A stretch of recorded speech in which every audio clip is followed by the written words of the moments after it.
নমস্কার, আদাব ও সালাম। আজ আমি যে ভিডিওটি এনেছি এটা হলো আমাদের কৃষ্ণ বলরাম মন্দিরের দোল পূর্ণিমায় যে উৎসব সেটার ভিডিও। খুব ভোরবেলায় আমি, দিব্য এবং সমিতা ও বিশ্বজিৎ কাকা ৪ জন রওনা হই কৃষ্ণ বলরাম মন্দিরের উদ্দেশ্যে। আমাদের বাড়ি থেকে বেশি দূর নয় মন্দিরটি, ১/২ কিলোমিটার মতো হবে। আমরা যে জায়গাতে যাচ্ছি এই জায়গাটায় কৃষ্ণ বলরাম মন্দির থেকে নিয়ে আসা হবে শ্রীকৃষ্ণ ও বলরাম দেবকে। প্রথমে ঢুকতেই চারদিকে অসংখ্য ভিড় চোখে পড়ল। এটা স্বাভাবিক, কারণ প্রতিবারই এর থেকে আরও বেশি লোক হয়। অবশেষে আমি চলে আসলাম সেই মন্দিরে।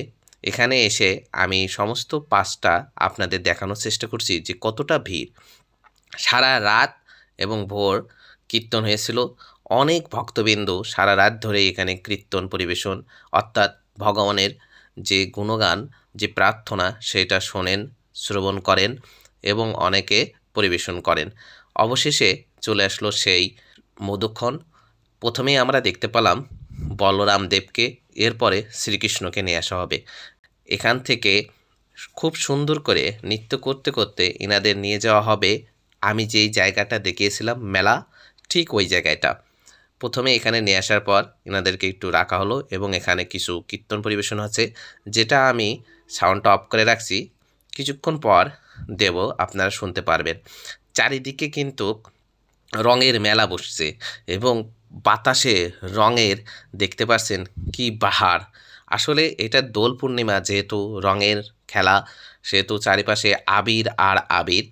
এই কারণে অতিরিক্ত আবির মাথায় পড়লে অনেক সময় যে চুলের ভিতর পরে বের করতে অনেক কষ্ট হয়। এই জন্য আমি আজকে গামছা মাথায় দিয়ে এসেছি।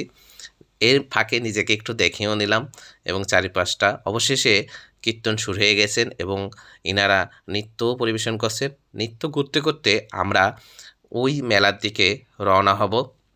চারিপাশটা ভালো করে আরেকবার দেখাই দিচ্ছি যে কত ভক্তবৃন্দ এখানে আছেন। অনুষ্ঠানটা খুবই সুন্দর এবং ঐতিহ্যবাহী অনুষ্ঠান। প্রায় ২০০ বছর আগের এই অনুষ্ঠানটা। এটা সেই পূর্বপুরুষের আমল থেকে হয়ে যাচ্ছে।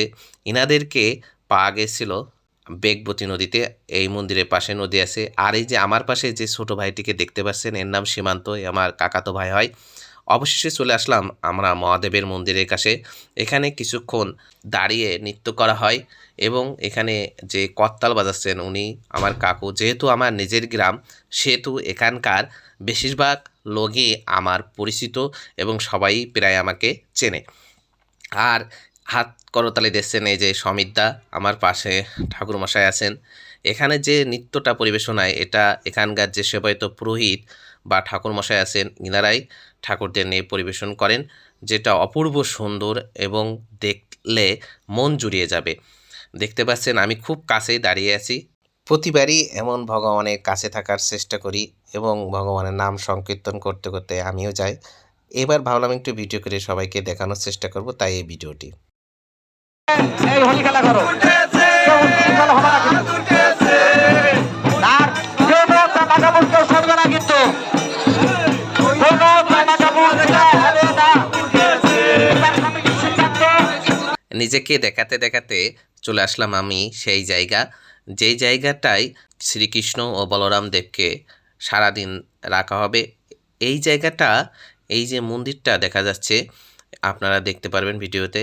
এই জায়গাটায় আজকে সারাদিন এখানে রাখা হলে আপনারা যার যার মনোবাসনা আছে বা যে মানসা দিতে আসে বা মানত দিতে আসে, সেইটা এই জায়গাটা দিতে পারে, কোনো সমস্যা নাই।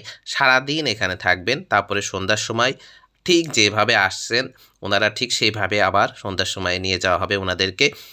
এবং এইটা প্রতিবারই ঠিক একইভাবে হয়ে থাকে।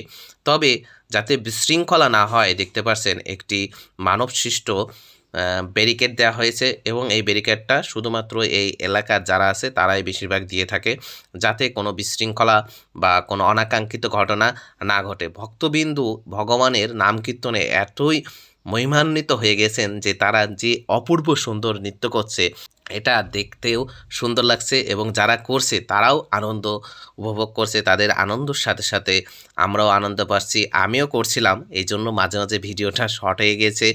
যদিও অনেকটা বড় হয়ে গেছে অনেকের কাছে, তবে আমার কাছে মনে হচ্ছে শর্ট হয়ে গেছে। আসলে ভগবানের নাম কীর্তন আপনি যতই করবেন এটা তো কখনো সেই ফুরাবে না।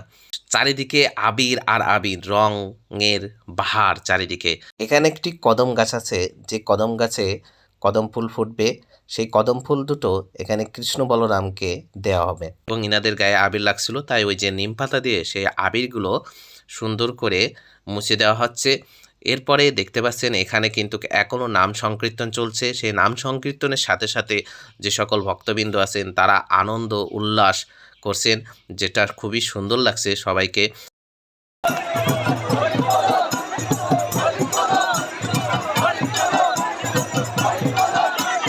একটু নিজের দিকে ক্যামেরা ঘুরে দেখছি যে নিজেকে কেমন লাগছে, যেহেতু ঠাকুরের সাথে সাথে ছিলাম।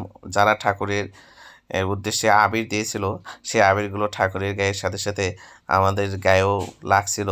আমার মাথাটা ভরে গিয়েছিল আবিরে, দেখতেই পাচ্ছেন। এবং কত লোক বা কত ভক্ত এসেছে এটা দেখে অনেকটা ভালোই লাগছে। যদিও এবার একটু কম ছিল, কারণ অন্যান্যবার এর চেয়ে আরও বেশি ভক্তবৃন্দ এখানে আসে। আপনারা যারা আমার ভিডিও দূর দূরান্ত থেকে দেখছেন তাদেরকে আগামী দোলের অগ্রিম নিমন্ত্রণ রইল। আপনারা এখানে আসতে হলে প্রথমে চলে আসবেন ঝিনাইদহ জেলার কালীগঞ্জ উপজেলার বলরামপুর গ্রামে। কালীগঞ্জ উপজেলা থেকে ঠিক 6 কিলোমিটার দূরে এই বলরামপুর গ্রামটি অবস্থিত। এখানে যারা মানসা করছিল তারা এখানে হরিণনুট দেখতে পাচ্ছেন, চারিপাশে হরিণনুট ছিটছে। আসলে অনেকে এখানে মানসার পরে তাদের যে মনোবাসনা পূর্ণ হলে এখানে সে হরিণনুট দেয় বা বিভিন্ন যে মানসার মানত থাকে সেটা এখানে দিয়ে থাকে। আর সারাদিনই এখানে এইভাবে দেওয়া হবে। এই নৃত্য পরিবেশনের মাধ্যমেই সকালের অনুষ্ঠানের এখানেই বিরতি ঘোষণা করা হয়। এরপরে আমি চলে আসলাম রঙের দোকানে আমার ভাগ্নে ভাগ্নির জন্য কিছু রং কিনতে। বিভিন্ন রকমের রং, আবির এইগুলো পাওয়া যায়। আজকে সকলেই রং খেলবে।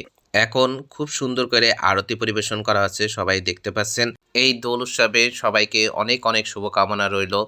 সবাই ভালো থাকবেন, সবাই সুস্থ থাকবেন, সবার সুস্বাস্থ্য কামনা করে আজকের মতো বিদায় নিচ্ছি। ধন্যবাদ সবাইকে।